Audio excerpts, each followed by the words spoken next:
Então, pessoal, vamos falar um pouquinho aqui sobre algumas palavras que a pandemia da Covid-19 deixou em evidência aqui, né? Tanto no Brasil como no resto do mundo. Algumas palavras bem conhecidas já nossa, mas outras nem tanto assim. Então vamos começar falando sobre esta palavrinha aqui, ó. Este objetozinho aqui, que é mask. Mask ou mask. Mask ou mask. Em português a gente fala usar máscara, né? Usar. Em inglês a gente usa o verbo vestir, né? Que é o verbo wear. Wear. Então se eu falar assim, I'm wearing a mask. I'm wearing a mask. I'm not wearing a mask. I'm not wearing a mask. I'm wearing a mask. I'm not wearing a mask. Então, palavrinha aí que não era tão desconhecida assim, mas acabou ficando muito em evidência, né? Mask. Mask. A segunda palavrinha é a palavrinha bend. Bend, que significa assim, compulsoriamente, intensamente. Então, se a gente colocar essa palavrinha antes de um verbo de ação, por exemplo, o verbo assistir, watch, fica binge watch. Quer dizer que eu estou assistindo algo assim, muito compulsoriamente, assim, um atrás do outro, né? Que foi o que aconteceu muito durante a pandemia, né? Todo mundo ficou em casa e ficou assistindo séries, filmes, e jornal e tudo. Então, binge watch, assistir compulsoriamente. Se eu usar isso aqui numa frase, por exemplo, assistir o filme Matrix, I've been binge watching Matrix all day long. I've been binge watching Matrix all day long. Certo?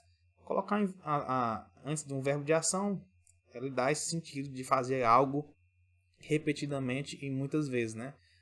Binge reading, lendo, né?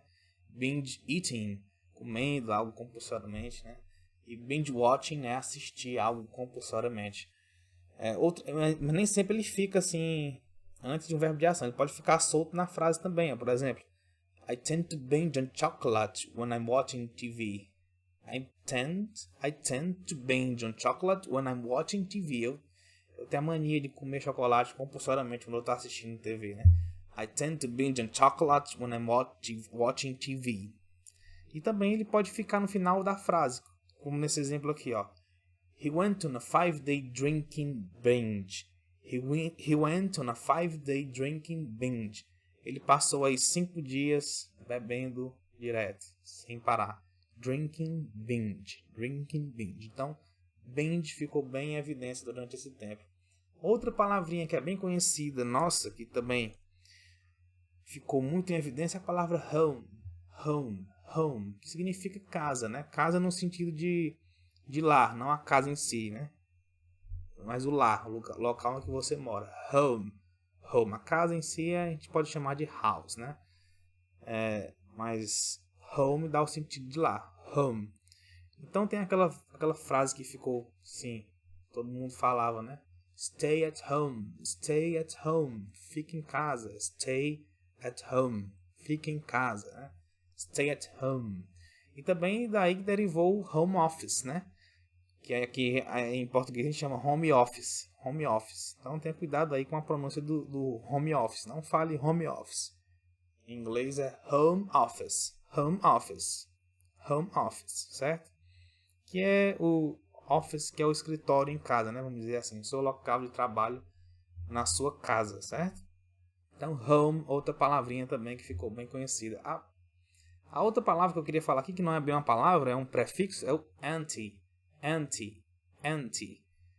que é um prefixo que designa assim a oposição, né? Ao contrário. Então, se eu colocar o anti na frente de uma palavra, quer dizer que eu sou contra aquilo que eu estou falando, né? A palavrinha. Então, se eu falar alguns exemplos aqui, como anti-mask é contra as máscaras, né? Não é a favor de máscara. Anti-mask. Anti-vax também, que se você assistiu jornais estrangeiros também durante esse período, eles falaram muitas palavras assim, né? Pessoas que eram anti-máscara, anti-vacina, anti-vax. Outra palavrinha assim que o anti também, que é usada muito, é o anti-abortion, que é contra o aborto. Antiviral,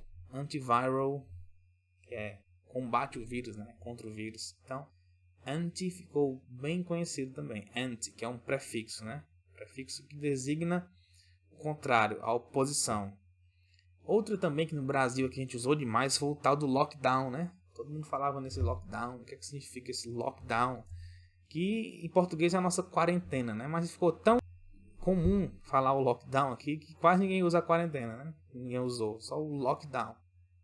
E eu procurei aqui no dicionário Cambridge Dictionary definição, né? Quer dizer, an emergency situation in which people are not allowed to freely enter, live or move around in a building or area because of danger. Que é, a pessoa fica proibida de circular por algumas áreas, em alguns locais, por causa do perigo. A nossa famosa quarentena. Atenção na pronúncia, né? Também lockdown, lockdown, né? Lockdown, não, lockdown, lockdown, certo?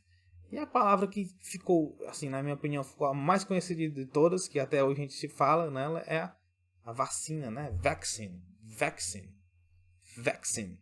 Que daí deriva também a vaccination, né? Vacinação. Vaccine. Então, e dentro desse contexto das vacinas, tem o nome das marcas, né? Que ficaram bem conhecidas aí no mundo. Tem a Pfizer, a Sputnik, a Sinopharm, AstraZeneca, e a Covaxin. Então, Pfizer, Sputnik, Sinopharm, AstraZeneca e Covaxin. Aqui no Brasil, em algumas regiões, as pessoas falam Pfizer, né? Pfizer. Referenciar a vacina da Pfizer. Pfizer, mas se eu for falar em inglês, não esqueça de que o P nesse caso é mudo, né? Então a gente fala Pfizer. Então, apresentei para vocês aqui algumas palavrinhas que ficaram em evidência e alguns contextos nos quais elas são usadas, né? Até a próxima. Valeu!